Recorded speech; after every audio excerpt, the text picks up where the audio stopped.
The Boeing B-17 Flying Fortress is a heavy bomber built for the United States Army Air Corps and served in World War II. The prototype, designated the Model 299, first flew in July 1935.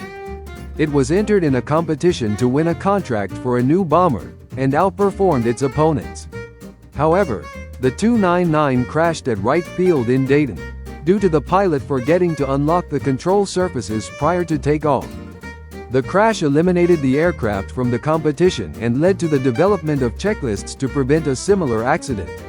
However, the Army pleaded for the B-17 and was able to obtain 13 prototypes through a legal loophole. Undergoing several variations and improvement through its wartime service, 12,731 B-17s were ultimately built, facing deep opposition and heavy losses in combat of Europe and Asia. Over 5,000 aircraft were lost in combat. After the war, most of them were scrapped. Today, there are 45 known surviving B-17s. These are the few that still fly.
Je vous invite à porter votre regard sur la droite avec le premier passage.